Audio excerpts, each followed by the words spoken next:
Welcome to my channel everyone. My name is Vineet Sharma. मुझे आज 8-9 साल हो गए मार्केटिंग, पब्लिक रिलेशंस और सोशल मीडिया इंडस्ट्री में। मैंने बहुत सारे क्लाइंट्स के साथ काम किया है। Private, public, government, PSU, startups, investors, founders, बहुतों के साथ मैंने काम किया है।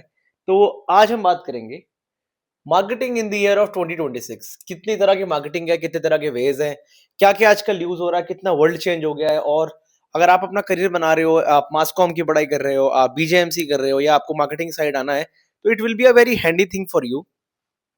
मार्केटिंग अभी कितनी चीज़ें चल रही है?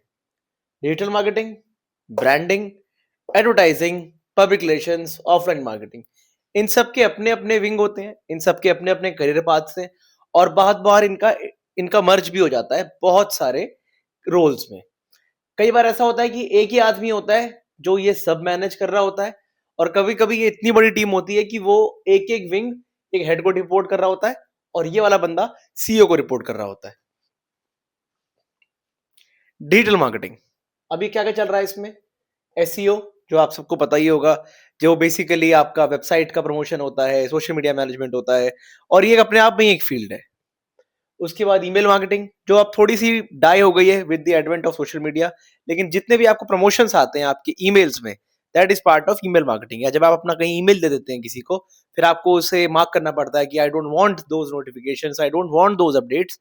इसके लिए भी एक व्यक्ति बैठ के काम कर रहा होता है। इसे कहते हैं ईमेल मार्केटिंग। फिर कंटेंट मार्केटिंग, एफिलिएट मार्केटिंग। इसमें बेसिकली क्लाइंट्स के साथ डील करके एक लिंक्स जनरेट होते हैं जो कि सोशल मीडिया पे दे दिए जाते हैं, जिससे कि सेल्स बढ़ाई जाती है एफिलिएट मार्केटिंग के थ्रू। जैसे आपने देखा होगा बहुत लोग कहते हैं go to the link in bio या go and watch this and use this coupon code and all that. वो सब एफिलिएट मार्केटिंग का पार्ट है। उसी तरह वेबसाइट वेरी क्रिटिकल आज के टाइम में। आप देख रहे होंगे ऑफलाइन में भी जो लोग आ रहे हैं, उन सबका भी रहता है कि यार अब मैं अपनी वेबसाइट बनाऊं, उसको प्रमोट करूं। और ये सब डिजिटल मार्केटिंग के अंदर ही आता है और डिजिटल मार्केटिंग के अंदर ही सोशल मीडिया मार्केटिंग भी आ जाता है। लेकिन इस वक्त social media managers, content writers या जितने भी लोग हैं वो डिजिटल ब्रांडिंग का पार्ट होते हैं। मोजली वो इंटरमिंगलिंग भी हो सकती है उसकी। ब्रांडिंग इन सबको मिला के जो आप बनाओगे वो होगी आपकी ब्रांडिंग। इसके ऊपर हम आएंगे बाद में। अब आते हैं एडवर्टाइजिंग पे। कुछ एडवर्टाइजिंग है जो हमने पहले टीवी एड्स, प्रिंट एड्स देखते हैं हम, वो एडवर्टाइजिंग का पार्ट होते हैं। आजकल यही चीज सोशल मीडिया एड्स में डेवलप हो गई है। जो आपके जितने भी एड्स आते हैं वो सब एडवर्टाइजिंग का पार्ट है। प्रॉपर उसमें एक शूट होता है, एक स्क्रिप्ट राइटिंग होती है, पूरा स्क्रीन प्ले होता है, उसके बाद वो बनाया जाता है विद अ सीटीए। एड्स के लिए आपका सीटीए होना जरूरी है। फिर सोशल मीडिया एड्स जो आजकल हमारे चल रहे हैं। उसके बाद पेड एड्स जो बेसिकली आपको they follow you on the internet. जब आप कुछ सर्च कर लेते हैं फिर आपको आपको मिंत्रा का लिंक आता है या आपको किसी पर्टिकुलर वेबसाइट का लिंक आता है, ब्रांड का आपको ऐड आता है। That is part of the paid ads and then also your Google ads जो आपके एड्स गूगल पे आते हैं। परफॉर्मेंस एडवर्टाइजिंग ये एक बहुत ही नई तरह की एडवर्टाइजिंग फील्ड है। तो बेसिकली एडवर्टाइजर्स को रियलाइज हुआ कि भाई एक बात बताओ, हमने टीवी एड चलाया, हमने प्रिंट एड चलाया, उसका क्या हुआ हमें पता ही नहीं चला। हमने लाखों करोड़ों लगा दिए लेकिन उसका रिजल्ट क्या है? सेम सोशल मीडिया पे भी होने लगा। इतना लाखों रुपया खर्च हो गया इनके इन्फ्लुएंसर्स के साथ मार्केटिंग पे ऊपर, लेकिन समझ नहीं आया कि उसका हुआ क्या। फिर आती है हमारी performance advertising. This is basically like हमने इतना पैसा लगाया, हमने इतनों को टारगेट किया और उसका ये रिजल्ट है। इसीलिए जो आपका करियर है इस वक्त, जो आपको सोशल मीडिया में अगर बनाना है, तो performance advertising is the thing to go. क्योंकि इसमें डायरेक्टली आप मैनेज और मेजर कर सकते हैं कि क्या हमने खर्च किया, क्या हमारा रिजल्ट आया, जो कि अदर मोड्स ऑफ एडवर्टाइजिंग में पॉसिबल नहीं था। हम आते हैं पब्लिक रिलेशंस पे। भाई जो कुछ भी काम आपका थर्ड पार्टी के थ्रू होता है, बेसिकली जब आप नहीं कहते हैं कि मैं बहुत बढ़िया हूं, बट लेकिन आपके थर्ड वे तरीके से कोई आपका तीसरा व्यक्ति आपके बारे में तारीफ करे, उसको हम कह देते हैं पब्लिक रिलेशंस। डिजिटल पीआर जैसे जितनी भी ऑनलाइन न्यूज आती है, वेब पोर्टल्स पे न्यूज आती है, या आप जो आप मान लीजिए कोई पेज फॉलो कर रहे हैं, वो किसी थर्ड पर्सन के बारे में बात कर रहा है, पेड या नॉन पेड, वो एक पीआर पार्ट होता है क्योंकि उस पर्टिकुलर थिंग की ब्रांडिंग हो जाती है उस तरह से आपके माइंड में। ट्रेडिशनल पीआर जो कि आपके जर्नलिस्ट हैं, जो आपके पेपर्स में आता है, मैगजीन्स में आता है, वो ट्रेडिशनल पीआर का पार्ट हो जाता है।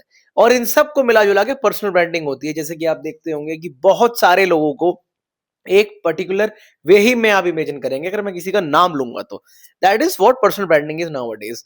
और ये आपको हमें हमें भी अपनी लाइफ में इनकलकेट करना चाहिए कि एटलीस्ट जो हमारा पर्सनल ब्रांड है वो बेहतरीन तरीके से ऑपरेट कर रहा हो, वही आपकी जॉब लगवाने में, आपको उधार दिलवाने में या आपके परिवार में, रिश्ते में, रिलेशनशिप में, सब में आपका ये काम आता है। बहुत ही जरूरी है ये। उसके बाद हम आते हैं ऑफलाइन मार्केटिंग पे। इसमें देखिए, जब आप किसी स्टोर पे जाते हैं, आपको दिखता है आगे कुछ रखा हुआ है, या कुछ बैनर पढ़ते हैं आप, या आपको कोई पैम्फलेट पकड़ाता है, ब्रोशर पकड़ाता है, या इवेंट होते हैं, या आप मॉल में जाते हैं, कुछ आपको सैंपल बांटे जाते हैं, ये सब आपको ऑफलाइन ट्रेड, रिटेल, फिर इसी तरह प्रिंट के इनका वही जो मैंने आपको ब्रोशर्स वाला पार्ट बताया, और उसके बाद इवेंट्स।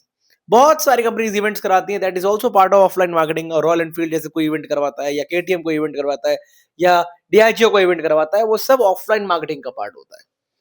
ये सब कवर करने के बाद हम ये सब मिला जुला के आपकी बनती है ब्रांडिंग। अब आप देखिए, ब्रांडिंग में आपका पीआर भी आएगा, एडवर्टाइजिंग भी आएगा, कस्टमर सपोर्ट, मान लीजिए ये सब तो ठीक है, लेकिन कस्टमर सपोर्ट ही अगर बेकार है, बर्बाद है, तो उस पर्टिकुलर थिंग की जो ब्रांडिंग है मेरे माइंड में इतनी गलत हो जाएगी, मैं औरों को भी कहूंगा भाई कोई जरूरत नहीं है इसको करने की, या मैं रिकमेंड नहीं करूंगा। आपके लोगो, प्रोडक्ट, बेसिकली मैं अगर कुछ नाम लूं किसी भी प्रोडक्ट का, किसी भी ब्रांड का, किसी भी बंदे का, and how do you feel about it, that is what the branding is all about. तो मेजरली मैंने इन चीजों को बड़ा ब्रीफली कवर किया है, और मैं अपने चैनल पे केस स्टडीज भी लाऊंगा, मैं एक एक चीज के ऊपर आपके वीडियोस भी लाऊंगा। तो डू फॉलो, और आपके जो डाउट्स हो, जो आपकी चीजें हो, आप मुझे भेज सकते हैं। मुझे 8-9 साल हो गए इंडस्ट्री में, and now I want to share my knowledge with you all. And मोटा मोटा मैंने इन सबको कवर किया है। आगे भी I make more videos, so do follow.